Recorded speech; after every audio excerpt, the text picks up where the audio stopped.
아까도 얘기했지만 문제 나눠준 거는 꾸준히 풉시다. 시험 기간에 몰아풀려고 생각하지 말고.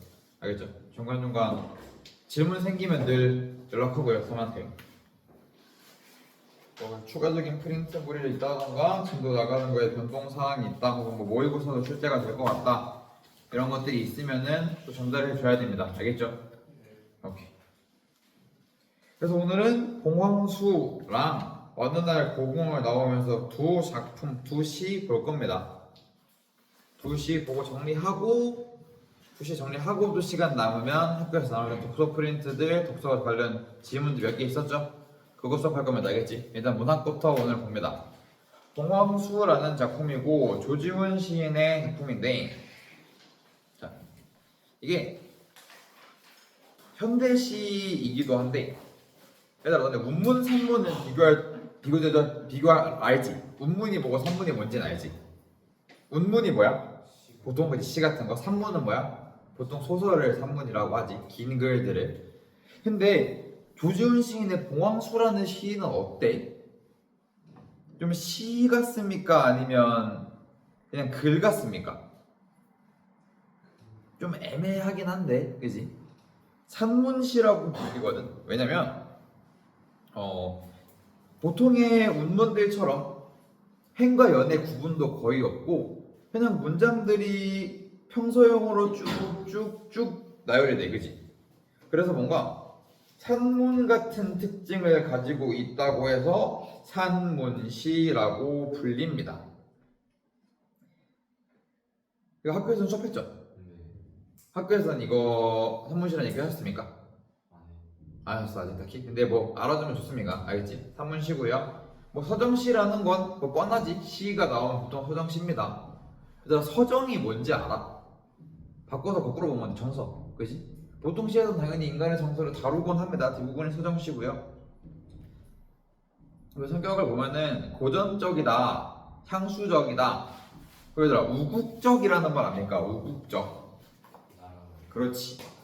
나중에 여러분이 수능 공부를 하다 보면은 우국가라는 고전 시가를 배우게 될 정도로 우국이라는 단어는 익숙해져 있으면 좋습니다. 알겠지? 나라를 사랑하는 마음을 담은 작품입니다. 근데 그렇게 나라를 사랑하는 건 그렇다 치자. 어떤 나라를 사랑합니까? 지금 얘는 조선 왕조에 대한 이야기입니다. 오케이? 여러분 조선 왕조에 대한 이야기 생각을 해보면 조선 왕조는 어떻게 망했죠? 그치? 일제강점기 때 망했지. 일본의 습격으로 일본 제국이 일제강점기에 이제 우리나라를 침범하면서 나라가 망하게 됩니다. 그래서 봉황수라는 작품이 그런 특징을 가지고 있는데, 보면은 이런 얘기는 배웠을 겁니다. 사박율 배웠습니까? 조금 율격이 있다 배웠습니까 혹시? 뭐 많이 안 하신 것 같으니까 내가 해볼게요. 좀 통사구조상으로 반복도 있고요, 그지? 그런 부분들을 다 전반적으로 짚어볼 거고, 이게 보면은 이 주권국가로서의 의식을 잃은 거에 대한 이야기거든. 얘들아 조선 왕조가 망한 거에 대한 이야기를 합니다. 그래서 조금 다른 얘기를 하자면, 다른 얘기가 아니고 얘들아, 봉황이 원래는 어떤 새인 줄 알아? 봉황이 실제로 있는 새인가? 없는 새지. 전설 속 새죠. 원래는 왕을 상징하는 새입니다.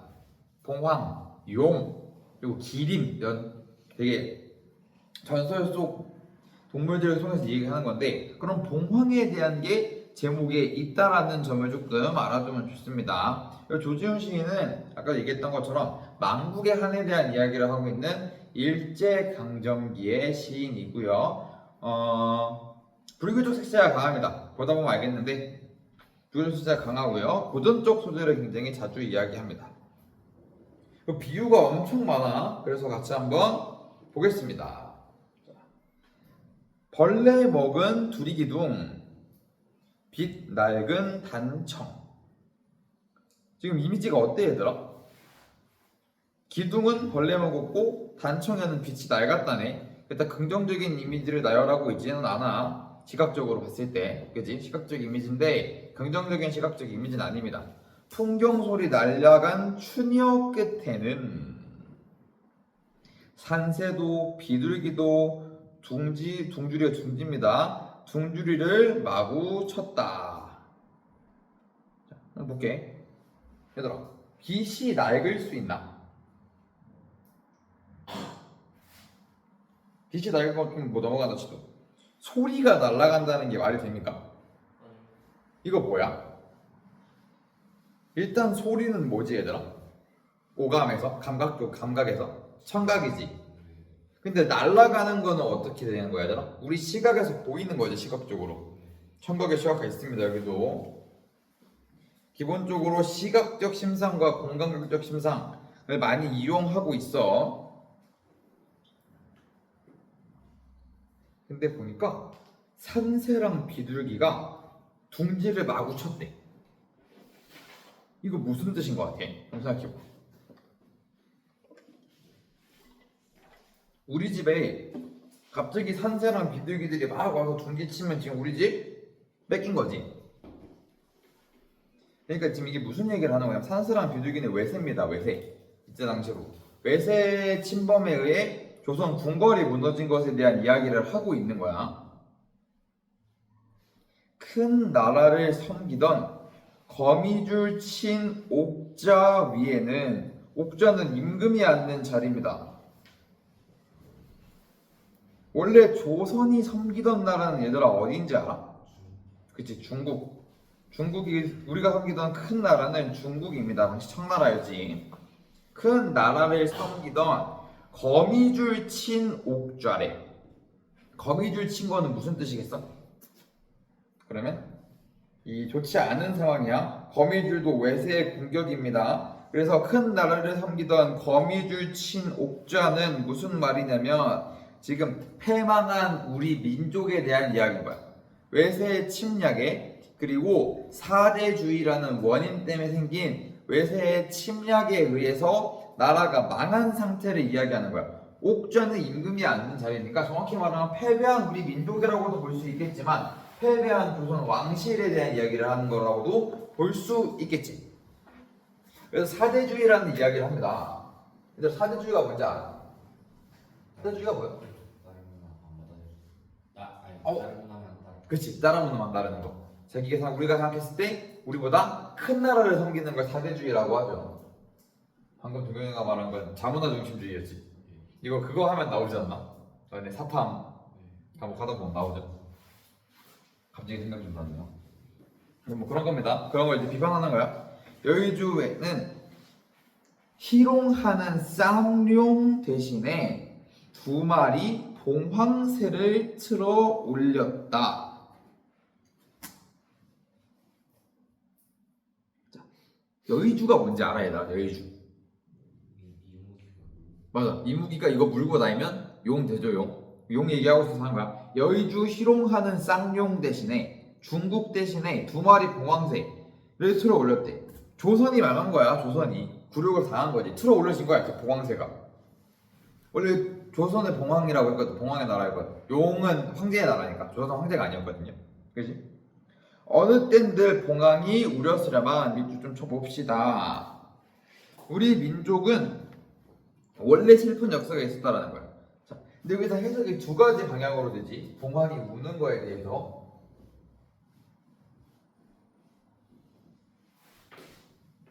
첫 번째로는 뭐로 해석될 수 있겠어요? 봉황이 우는 게? 일단 우리 역사를 얘기하는 거야. 생각해보면은 조선만 놓고 봐도 우리 역사는 외세의 침략을 많이 받았죠. 일단 뭐 있어? 얘들아? 옛날에 임진왜란 있지? 외란이 있었습니다. 그리고 또 뭐 있습니까? 병자호란도 있지 얘들아. 병자호란은 누가 들어온 건지 압니까? 맞아, 청나라. 당시 후금이었던 청나라가 쳐들어왔죠. 청이고 요거 일본이지. 우리 역사는 원래 되게 이런 침략의 역사 속에서 피해를 본 나라였어. 조선이라는 나라는. 근데 조선뿐만이 아니라 고려든 어디든 항상 누가 괴롭히지 우리는. 그지?